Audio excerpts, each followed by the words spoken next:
In 19th century London, a fatal encounter is about to take place.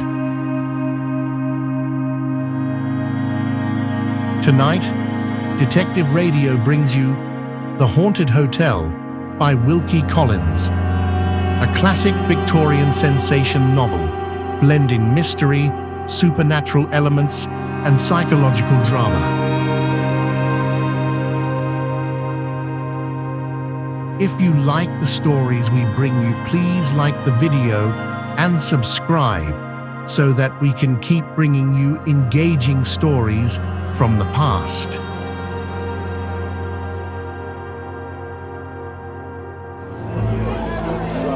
Excuse me, it's so terribly crowded. Would you mind if I shared your table? Oh, not at all.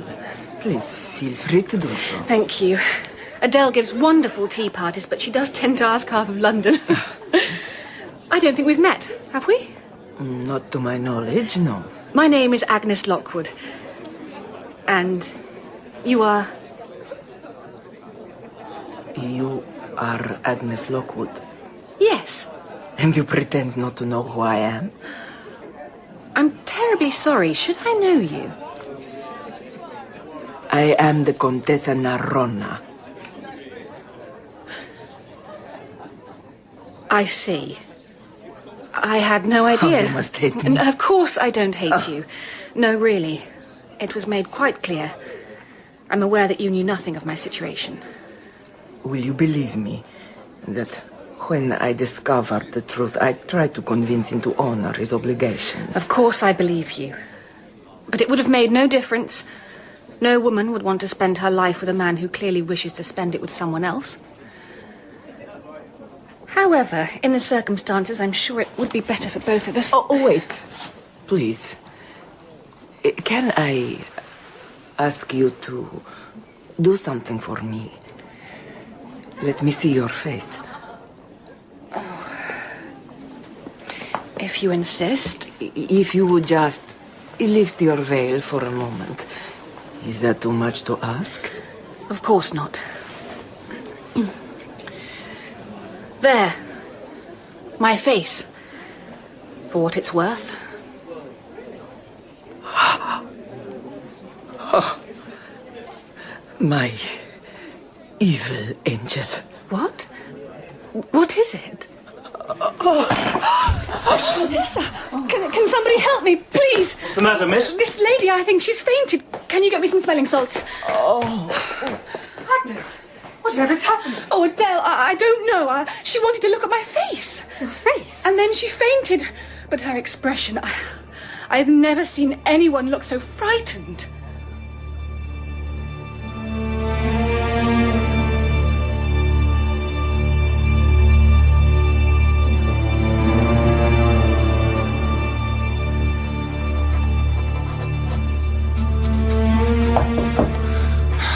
Come in. There's a lady, sir. She insists on seeing you. Does she indeed? Well, she can insist as much as she likes. I've had a trying day, and as soon as I've finished these notes, I intend to spend a quiet evening at my club. She's a countess, Doctor. I don't care if it's Her Majesty herself. Tell her she can come back in the morning. It may be too late in the morning. Madam, you can't just walk in... Wybrow. You have the reputation of being the sort of man who never runs away from a challenge. Do I indeed? So I simply want you to answer one straightforward question. And what is that? Whether or not I am going mad. Madam, I think you have been given an exaggerated notion of my ability. All I ask is 5 minutes of your time to tell you my story and to hear your opinion. All right, Robert, you may leave us. Well, if you're sure, Doctor. Quite sure.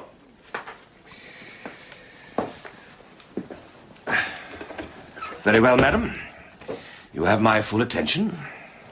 Oh, Doctor. This afternoon, I met someone. Someone I had unintentionally wronged.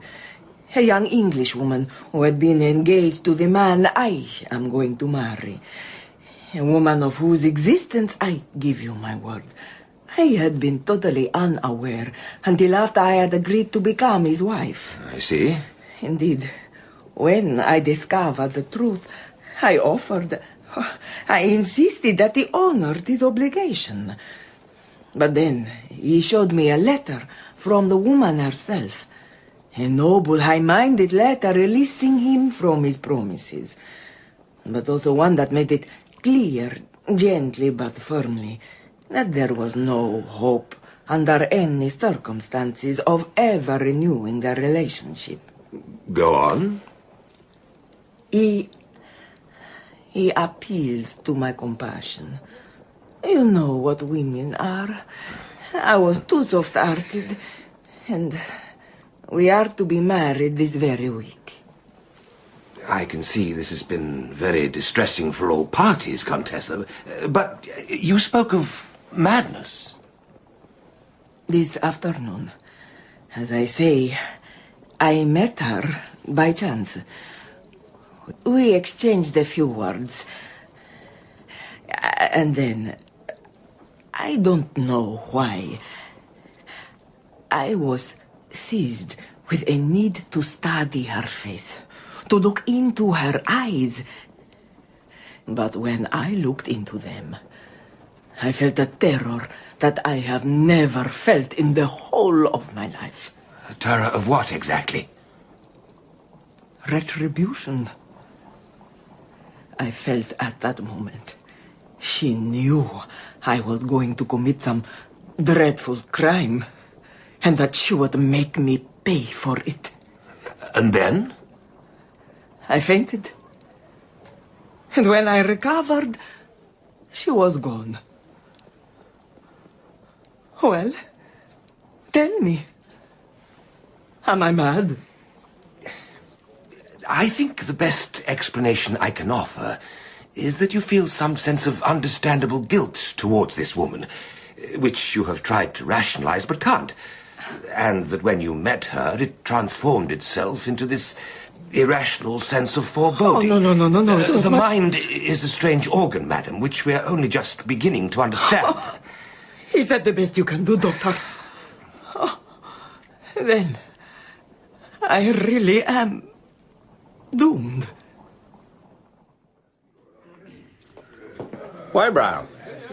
You're very late this evening. I'd just about given you up. I was unexpectedly detained by a lady. Really? Well, do sit down and tell me about it, always assuming it's fit for my tender ears. Waiter, bring me a large whiskey, will you? Yes, Doctor. Obviously, the ladies put you through it.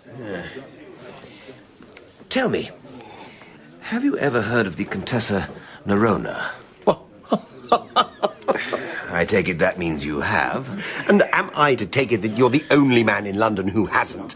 What a sheltered life you doctors lead. Certainly. I pay very little attention to casual gossip. Was it the Contessa in person who detained you? An extraordinary woman. Fascinating and utterly repellent. As pale as death. And her eyes. At once the cruelest I've ever seen and the saddest. What do you know of her? A great deal, and none of it to the lady's credit. But as you say, you're not partial to casual gossip. I think it would be fair to say that in this instance my interest is professional. Of course. Well, they say she was in fact never married to the Count whose widow she claims to be. That she narrowly escaped being implicated in a poisoning trial in Vienna. That she was a spy for the Austrians in Milan. And that the man she claims is her brother isn't really her brother at all. What man is this? Your whiskey, sir? Ah, thank you. He calls himself Baron Rivard. Word has it that he's a gambler at every table on the continent. And that most recently Milady herself had to flee Paris under the accusation of running an illegal gambling salon. But I don't understand. What man of any sense or breeding would break off his engagement to marry such a woman? Would I have heard of him? That depends if the name Montbarry means anything to you. You're not serious. Never more so. Herbert John Westwick, 1st Baron Montbarry of Montbarry, King's County, Ireland. That's the fish your Contessa has landed for herself. But the man must be mad. That's the kindest way of looking at it. Oh, Henry, I'm so sorry. I'd no idea you were there. Don't distress yourself, Carstairs. Nothing you can say about my brother that would offend me. Unless, of course, you were foolish enough to try and defend him. It's a sad business, certainly. It's a vile business. The way my brother has treated Agnès is vile, beyond belief. There's no other way of putting it. Quite. Will you join us, Henry? Oh, if I'm not intruding. No, of course not. Wybrow, this is Henry Westwick, Montbarry's youngest brother. How do you do? Except that he is no longer my brother. I told him so to his face. The thing is, Wybrow has just come hot-foot from an interview with the lady herself, the so-called Contessa. Really? May I ask what you made of her, Doctor? I found her to be a very troubled woman. I'm delighted to hear it. She's caused enough trouble for others. Yes, but to be fair, well, you know women. They go where their hearts lead them. Always assuming they have a heart. No, but I mean, she's hardly marrying him for his money. The estate is entailed, surely. I mean, if anything happened to Montbarry, she wouldn't see a penny of it. Not of the estate, no. But I happened to learn only this morning that my brother, the Montbarry, has insured his life in her favour for the sum of £10,000. Sounds like Montbarry's walked into a hornet's nest. Well, he only has himself to blame. After the way he's treated poor Agnès, he deserves anything that happens to him.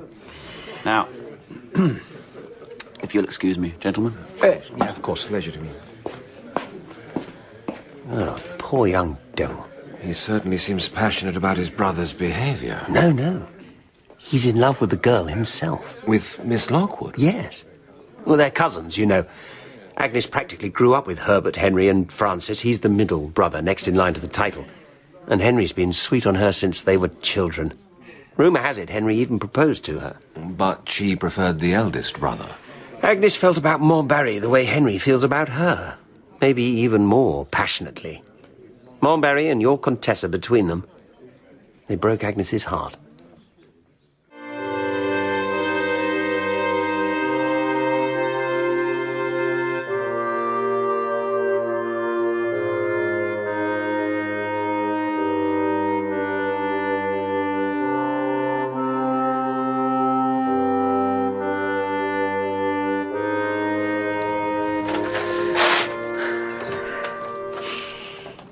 Yes, Megan, what is it? It's Master Henry, Miss Agnès. Wondering if he might have a word with you. I'm not sure if at the moment... He's going away, miss. He wants to say goodbye before he leaves. All right. Show him in. Agnès, my dear, Oh, I'm sorry. I've come at a bad moment. You're burning his letters? You've come at exactly the right moment, Henry. This is the very last one. Oh, there. That's done. Now that they're actually married, it seemed appropriate somehow. Agnès? Did you go to the church? Of course I didn't. How could you even think it? None of the family went. Not even Francis? Well, Francis least of all. He feels even more contempt for Herbert than I do. And even if he wanted to, do you think Susanna would have let him? Oh, Susanna is a dear. She's just written, in fact, asking me to go and stay with the family. Shall you go? I think so. It will help me take my mind off. I understand Montbarry and the Contessa went abroad the day after the marriage. Because no decent person would look them in the face. I think they're in Italy somewhere. They could be in hell for all I care. Forgive me. And now Megan tells me you're going abroad. I'm out of spirits, Agnès. I want a change. And besides, if I stayed here, there are things I might say to you that probably better left unsaid. For the moment, anyway. Excuse me, miss, I'm sorry to disturb, but little Mrs. Ferrari is here, wondering if she might say a few words to you. Of course. Henry, you remember Emily Bidwell, my favourite pupil at the village school. She married an Italian courier named Ferrari, but I'm afraid it hasn't turned out very well. Do you mind my having her in for a minute? I'd be happy to see her some other time. I think probably it's best if I say goodbye. As you wish. Take care of yourself, Henry. This way, sir. Don't be downhearted, Mr. Henry. Try her again when you come back. Well, Emily, what can I do for you? I'm afraid to tell you, miss. Afraid? Have I become some sort of dragon? Is it your husband who's making you afraid? No, miss. In his own way, he's devoted to me and the children. But he has got a temper on him, especially if he's not working. But didn't you tell me he had an engagement to take some ladies to Italy? That fell through, miss. And it's left him last in the queue for any more work that's going. Oh, I'm sorry to hear that. The thing is, miss, if he could be privately recommended... Oh, I see. Because a letter inquiring for a good courier came to the office this morning. 6 months at least, travelling through Italy and then staying on in Venice. Only there are other people ahead of Mr. Ferrari. But if he could send off his testimonials with a special recommendation from you, it might just turn the scales. Why, yes, of course. Who are the people concerned? Emily? Oh, I'm ashamed to tell you, miss. What on earth do you mean? It's Lord Montbarry. Emily! How could you? Oh, I'm sorry, miss. Oh, I beg your pardon. I'm not quite as bad as you think me, but I beg your pardon all the same. No, wait. You must have been desperate to have dared to ask this of me. Oh, money's getting very short, miss. Ferrari's temper's getting shorter. And there are the children. But I expect we'll manage. No. You're right, Emily. It's not really such a terrible thing to ask. Oh, God bless you, miss.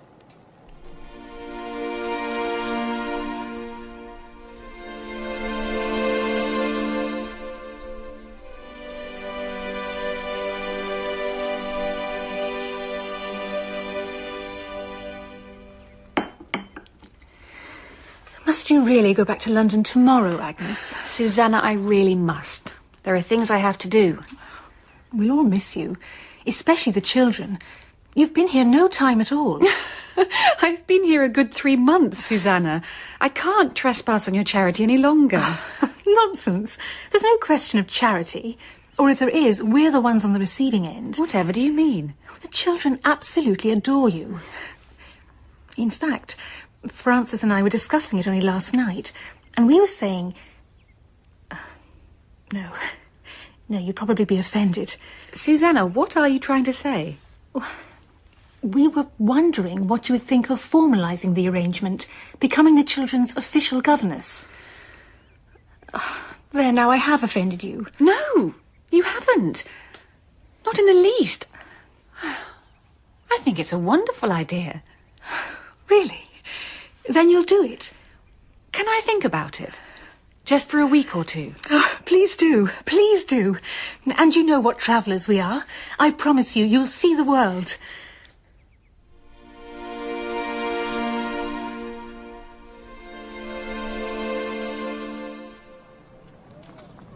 Oh, Miss Agnes. Thank heavens you're back. Megan, whatever is the matter? It's little Mrs. Ferrari. She's been here all day waiting for you. She's in a dreadful state, dreadful. Emily? Oh, miss, whatever could have happened to him? I don't understand.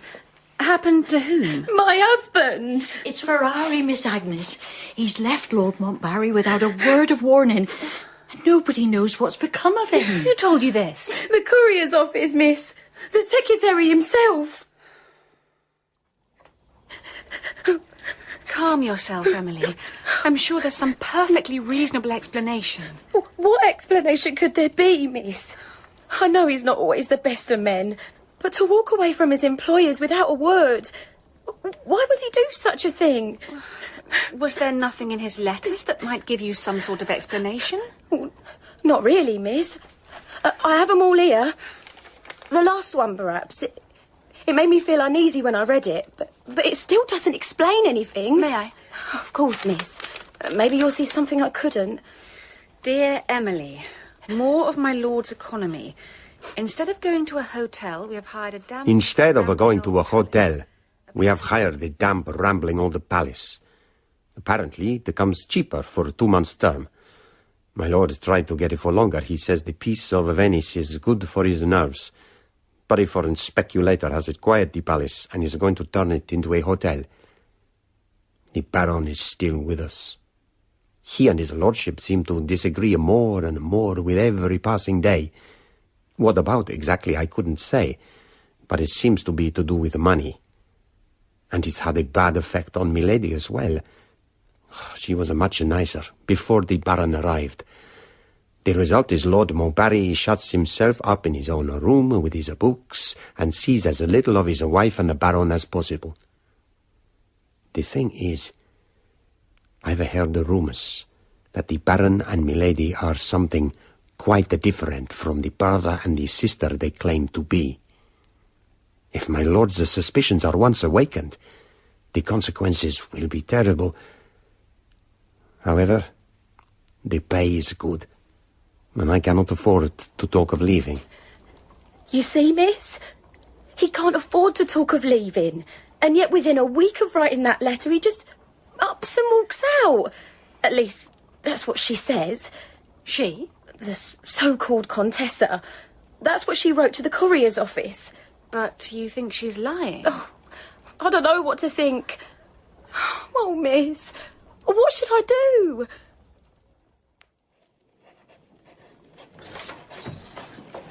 It's Mr. Henry, miss. Ah, Henry! How wonderful! Just the person I wanted to see. Agnès. In fact, I was just writing to you. I very much need your advice. My advice? About Emily, Mrs. Ferrari. Something very strange has... Henry? What is it? I have some news. Bad news, I suppose. Yes, even in the circumstances, it's very bad news. Montbarry is dead. Dead? Herbert is dead? I'm afraid so, yes. But when? How? Bronchitis. But Herbert never suffered from bronchitis. Apparently it came on very suddenly. I don't know very much about it, but it seems he had a most able physician in attendance, a Dr. Bruno. But there was nothing he or anyone else could do. I see. I'm so sorry. In a sense, he was dead to me already. I would never have seen him again in this life. Oh.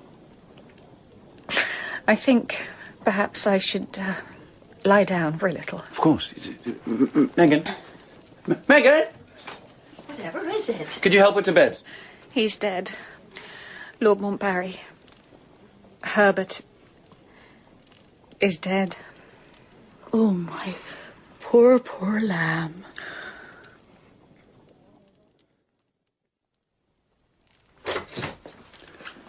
How is she? Oh, she'll be all right, sir. I've given her one of my sleeping draughts. Is there anything I can do? No, not at the moment, sir. But come back in the morning. She'll be needing you.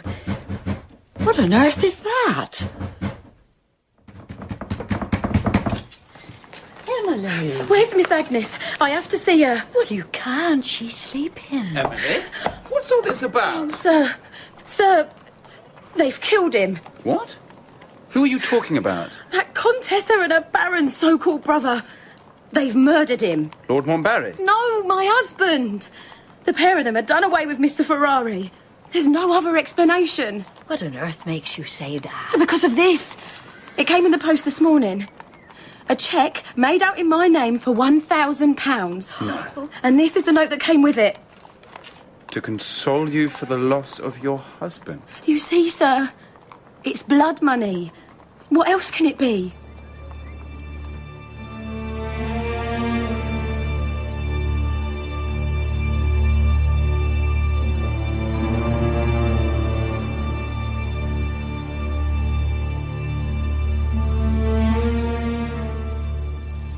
Are you sure you want to talk about this, Agnès? Perhaps you shouldn't excite yourself.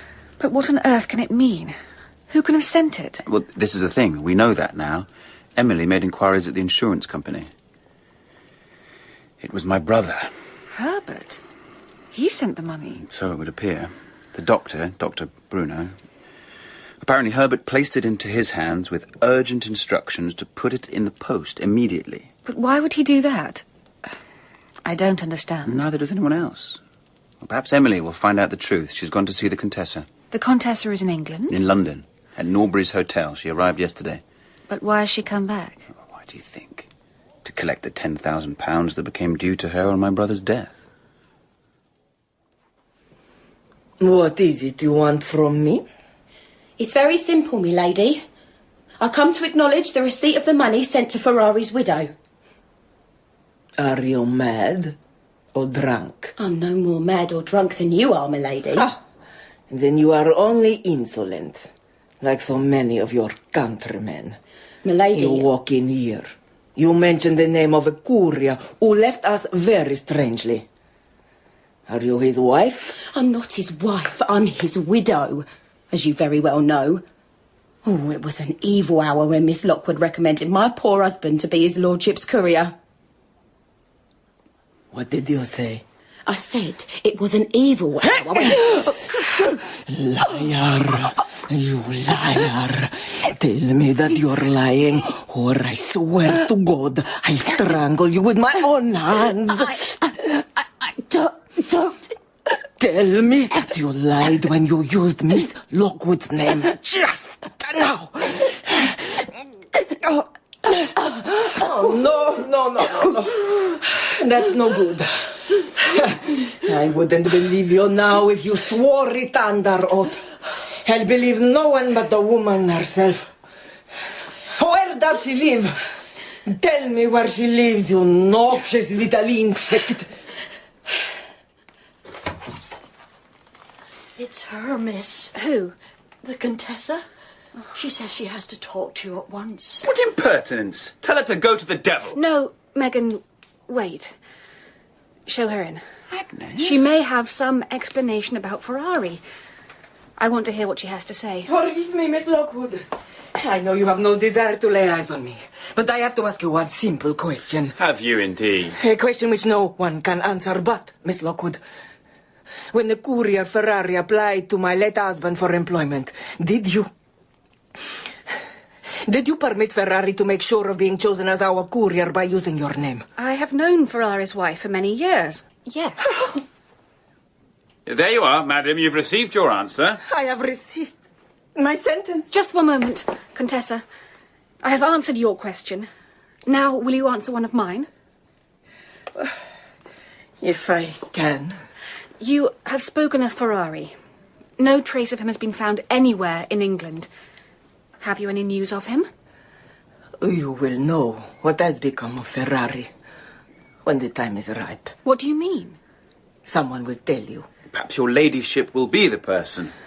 Perhaps I will if what? If Miss Lockwood forces me to it. How can I do that? Do you mean to say my will is stronger than yours? When I took your hero from you and blighted your life, you were made the instrument of retribution for my sins. I am certain of it. Such things have happened before. One person has been the means of innocently ripening the growth of evil in another. Henry, do you understand what she's saying? There's nothing easier. She knows perfectly well what has become of Ferrari, and she's simply trying to confuse you with a cloud of nonsense. You must make allowances for women, Mr. Westwick. We all talk nonsense. So goodbye, Miss Lockwood. We shall meet again. Either here in England or in Venice, where my husband died. And it will be for the last time.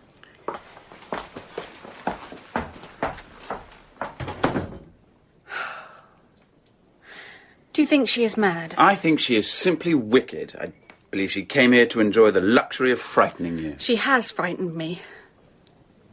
I'm anxious about you, Agnès. If I hadn't been here, who knows what that vile woman might have said or done. It's all right, Henry. Now, Agnès, please, listen, I can't bear the thought of you spending your life alone and unprotected, especially after what's happened today. I don't need protecting, Henry. Of course you do. All women need protection. And you must know how I've always dreamed of being the one who does protect you. Please, Henry, don't. Have I offended you? Of course not. And I know how you feel, Henry. And of course I'm touched and grateful, but... But you don't return my feelings. It's too soon, Henry. It's too soon to know what I feel. About anything. I'm sorry, I've been very clumsy. I know you're only concerned for my well-being. But I can set your mind at rest about that, at least. For the next year, I shall be well looked after. Oh, by whom? By none other than your brother Francis and my oldest friend in the world, Susanna. You're going to live with him? Oh, I shall earn my keep, Henry.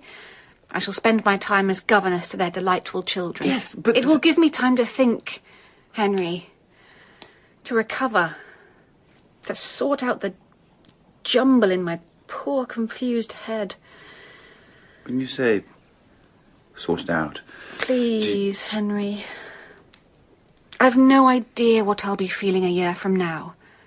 I'm not saying things will be different, and I'm not saying they won't be either. I know it isn't fair, but it is the best I can do. All right, then. A year it is.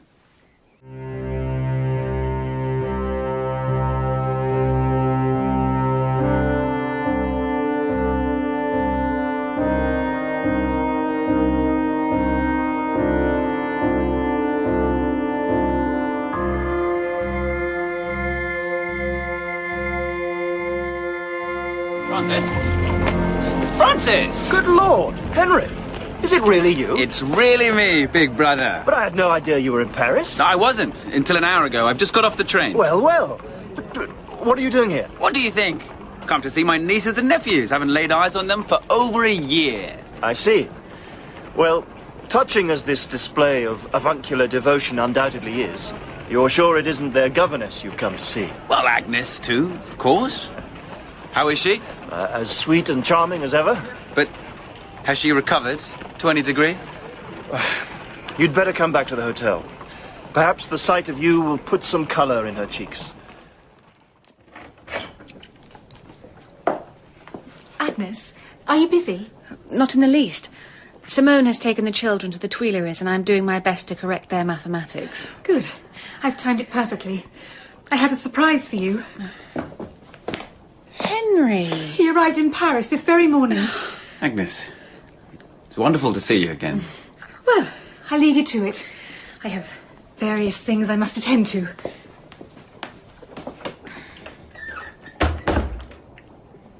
So, Agnès, how are you? As you see me, Henry, how do I appear to you? Not terribly happy, I must say. No. I thought with all the time that's gone by, you might have come to a different frame of mind. Did you? Well, I'm sorry to have to disappoint you. Agnès. Henry, when I see you, it reminds me of everything I've suffered. Can't you see? It's left its mark on me for life. I swear, Francis, I'll never understand women as long as I live. You must give her time, Henry. Time? I've given her a whole year. It's true, Francis. I thought that being with us and the children would help her to take a more positive attitude. She seems to feel the loss of Montbarry as though he died faithful to her. She mourns him in a way that none of us does. Even if he was unworthy of her, he was still the man of her choice. It's in her nature to be faithful to his memory. I don't know, Henry. Perhaps things will change when we get to Venice. Venice? It's our next port of call. We're going to try out this wonderful new hotel everyone's talking about, the Palace. Perhaps the change will have a beneficial effect on Agnès. For heaven's sake, Herbert died in Venice. It will only make matters worse. Or it might bring things to a head, enable her to say goodbye to him once and for all. Henry, I've just had the most wonderful idea. Why don't you come with us to Venice? What? That's an excellent idea. Why don't you do that, little brother? Stay here for the next couple of weeks, and then we can all travel together. The idea doesn't seem to appeal. No, it's not that, is it? Just, I don't think Agnès would relish my company at the moment. I seem to irritate her, to say the least of it. I think it's wiser if I make my farewells. All right, then. You leave. Go on to Venice ahead of us. And meanwhile, I'll use all my best efforts on Agnès, try and convince her she's done her duty by Montbarry's memory, and that it's time she was free to think about her own happiness. By the time we join you, she might be in a different frame of mind. What do you think?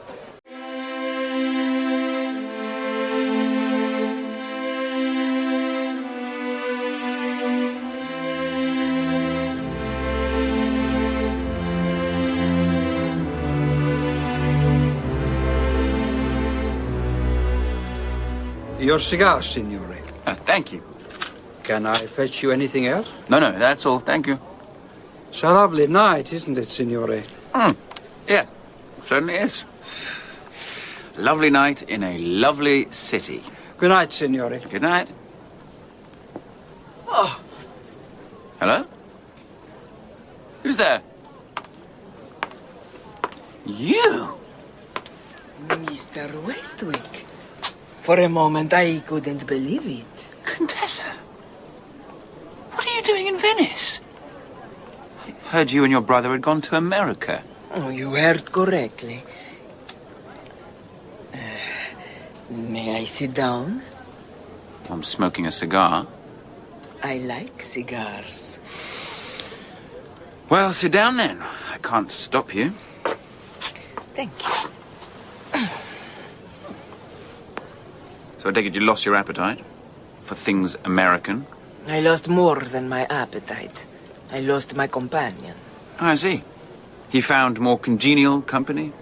Another sister, perhaps? He died. Oh, dear. Shot to death in a gambling saloon? My brother died no extraordinary death, Mr. Westwick.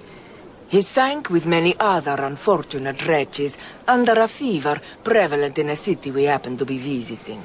And now you've returned to Venice. In spite of what must surely be unhappy memories. Yes. I couldn't help myself. Whatever do you mean? If I had a will of my own, I would never have set foot in Venice. I hate the wretched city. But here I am. Tell me, when does Miss Lockwood arrive? How the devil did you know Agnès was coming here? Let's say that I guessed it. And do you know why? I've no idea what the superficial reason may be. I only know that we are to meet. By chance, by destiny, call it whatever you like. Chance seems to have a queer way of bringing the meeting about. We've arranged to stay at the Palace Hotel. Your name is not on the visitors' list? Surely you understand my reasons for shunning that hotel. I'm afraid I have absolutely no idea. If you say so. Nevertheless, I think you are right, Mr. Westwick. Destiny demands that I move into the Palace Hotel. I shall see to it immediately. Oh, isn't it beautiful? In the moonlight. What? The Church of San Marco. Goodbye, San Marco, by moonlight. I shall not see you again.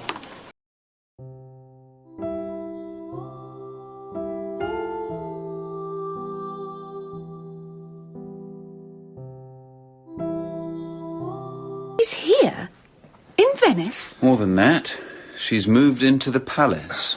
That's absolutely dreadful. Well, we can't possibly stay in the same hotel as that woman. I suppose we shall just have to move bag and baggage. Oh, don't be absurd, Francis. I'm sorry, but there really is no need for it. Are you sure, Agnès? Quite sure. Henry, have you actually talked to the wretched woman? I exchanged a few words with her, yes. Well, perhaps you can persuade her to move. She must see the situation is impossible. I think that might be rather difficult. I got the impression that she booked in here with the specific intention of seeing Agnès.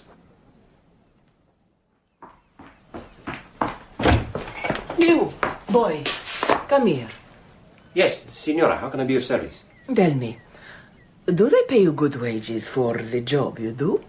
The money is poor, Signora, but the tips sometimes can be very good. Ah, yes, the tips. What would you say to 100 lira? What would the Signora require of me in order to earn such a gratuity? Nothing bad. I just want you to help me play a joke. Signora? A harmless joke on a friend of mine. You can have no objection to that, surely.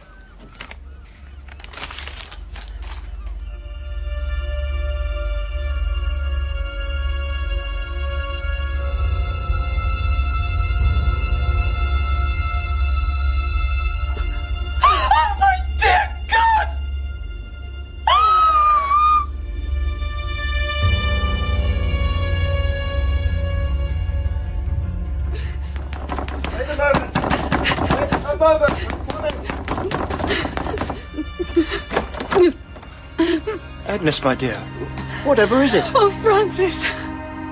Oh, God, the things I've seen!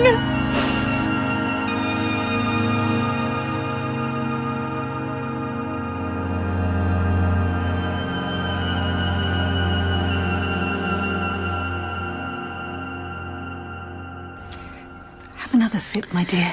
No, I'm all right. You're not all right. I will be in a minute. Agnès, can you tell us what happened?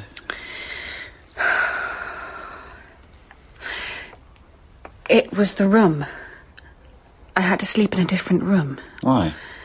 There'd been some sort of accident in mine. So they took me to another room. Room 14. I felt uncomfortable in it from the start. I don't know why. It was a perfectly decent, well-furnished room. But there was something about it, something oppressive. Nevertheless, I got into bed, and after a little while I managed to get to sleep. And then, when I woke up... You! What are you doing here?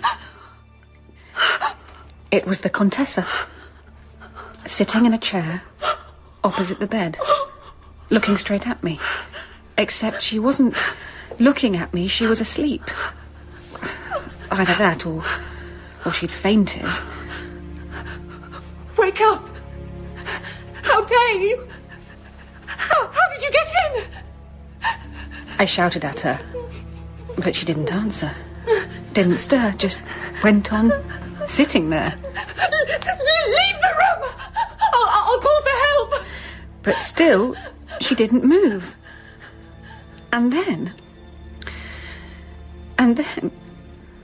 Oh, dear God, I shall never forget it. Agnès, dear. No, I'm all right.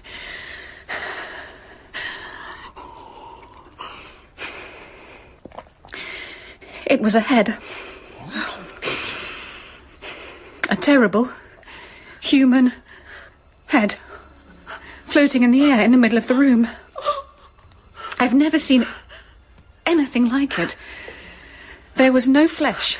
The skin was stretched tight over the bones and dark, like the skin of a mummy. The eyes were closed. The lips, oh, horrible blue lips, were pulled back from the teeth in a terrible grin.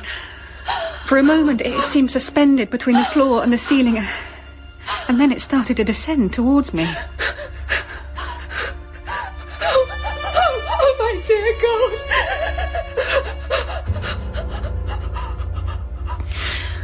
Oh, and then there was this vile smell, like the smell of graveyards, and then the head stopped, moved away from me, moved towards the Contessa as she lay in the chair, and then the eyes opened. The eyes, bright, with the glassy film of death, were fixed on the Contessa with a look of unbearable hatred. And then slowly, they turned back to me. Oh, my dear. The head floated across the room towards the chimney place. It turned round and fixed that terrible glance on me one more time, almost as though it was beckoning to me. And then it went into the wall.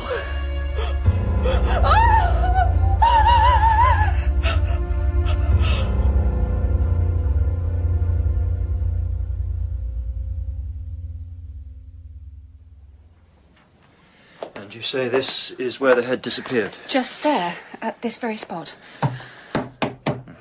Sounds surprisingly hollow. Does that mean anything? Well, there are two possibilities. Either Agnès dreamt the whole thing. It wasn't a dream. Oh, I only wish it was. Or the thing was trying to tell her something. Draw attention to whatever lies behind this wall. I think we should get hold of the manager. Persuade him by whatever means we can to let us take the plaster down.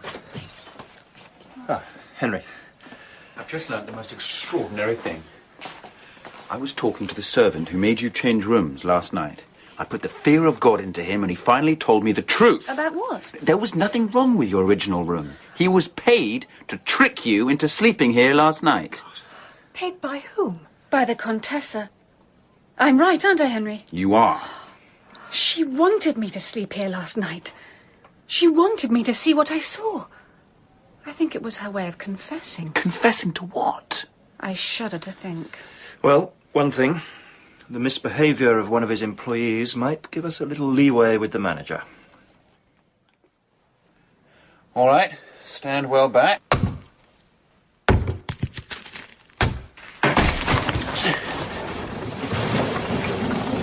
Let's see what we have here. Signore, perhaps in these circumstances I should be the one. No.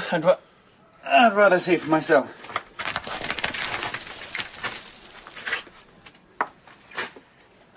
Henry? Just a moment. Go. Well? There's a body. Oh. It's a man. It's just about all you can tell. It's rotted away to almost nothing. Terrible. Can I see? No, you most certainly cannot. Stay there. There's no point, anyways. There's nothing anyone could identify him by. Hardly any face, clothing. He must have been there well over a year. Ah, over a year. Does that signify?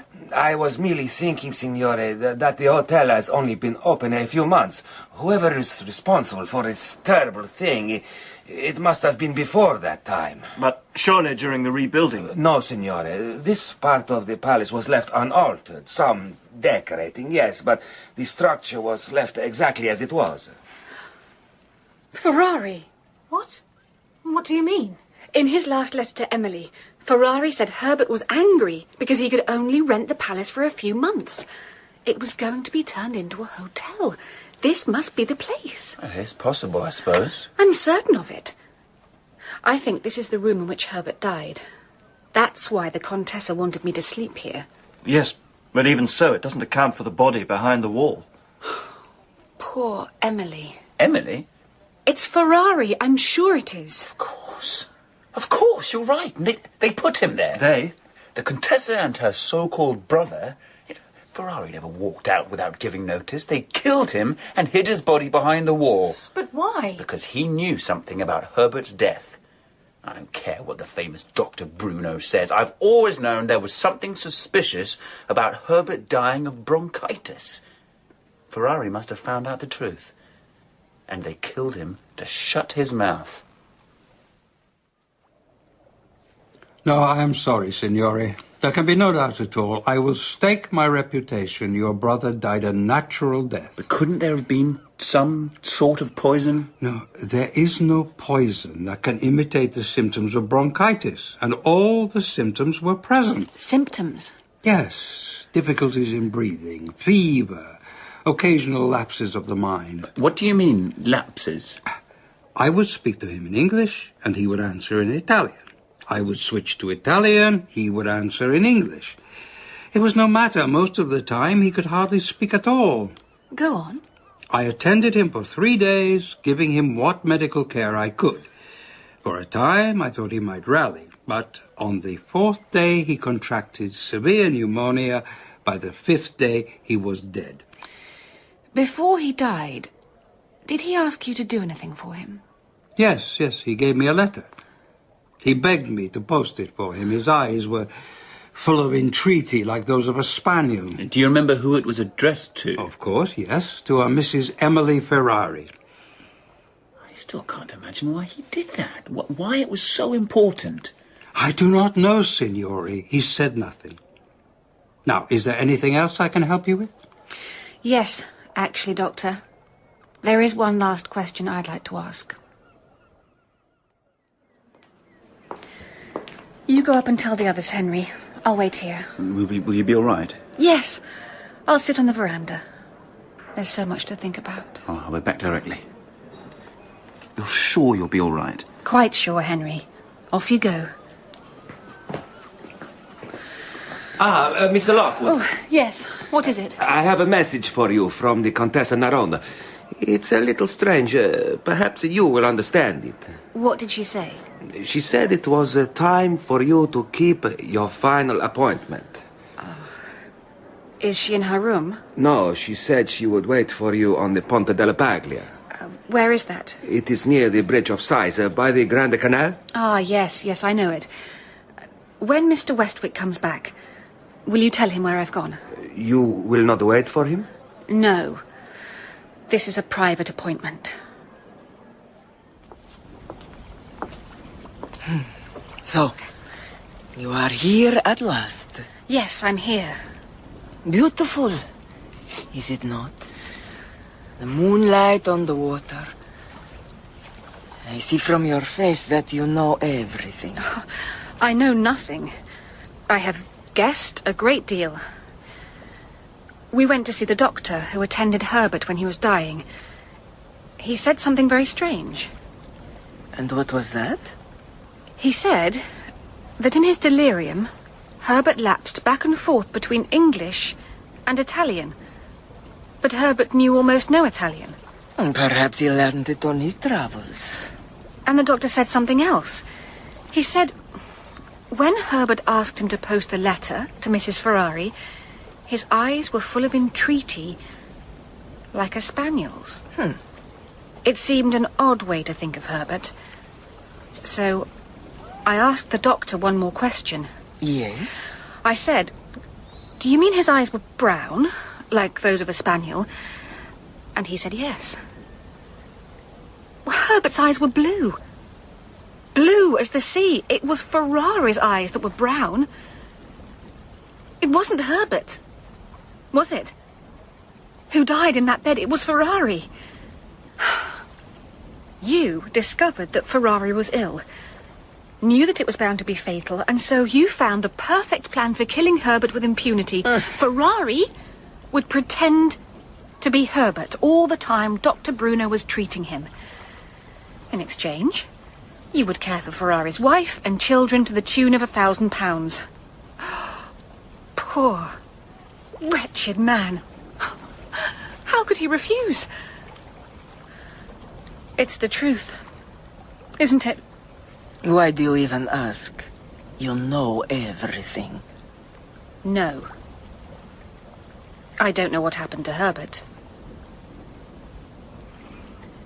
Did he suffer? Not greatly. It was poison. Something the Baron had found. He put it in his wine. It was painful, but it was over very quickly. Poor Herbert. Poor Herbert. He was not a good man. You know that. He didn't deserve to die like that. Perhaps not. And Ferrari, did he know what you'd done? He knew nothing. Perhaps he guessed. What difference does it make now? Of course, it can be argued that you can prove none of this. I'm sure if we opened Herbert's coffin, even after all this time, there would be enough discrepancies to prove the body wasn't his. Good. So there is no escape. You have done what you were always meant to do. I don't understand you. From the moment we met, when you first looked into my eyes, you said I was your evil angel. More certainly than I have ever known anything in my life. Then why did you do it? Were you so weak? Were you so much in the Baron's power, all you had to do was refuse? Oh, how easy it must be for someone who has lived the life you have to speak of resisting temptation. If you only knew. But never mind, you are right. In the end, we bring our fate on ourselves. You are not to blame. Go now. Your work is finished. It's strange. I almost want to thank you. Thank me? It's as though, by finding out the truth about Herbert, I'm finally free of his memory. Good. Then I have been of some service. Go to your destiny. We shall not meet again.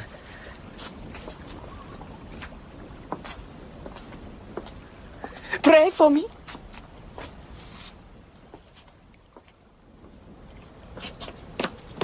Agnès, thank God.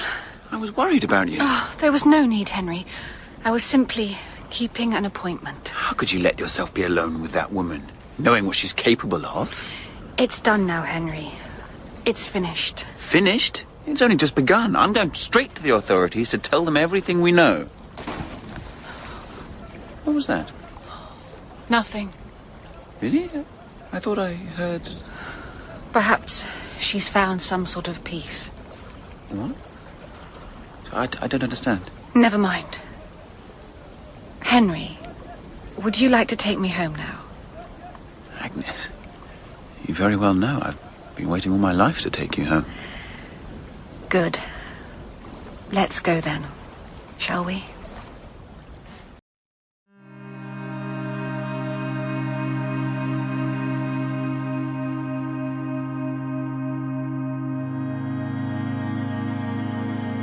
You are listening to The Haunted Hotel, written by Wilkie Collins.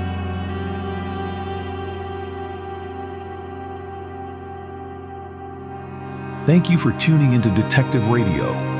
We bring you new episodes of mystery, suspense, and thriller stories every week.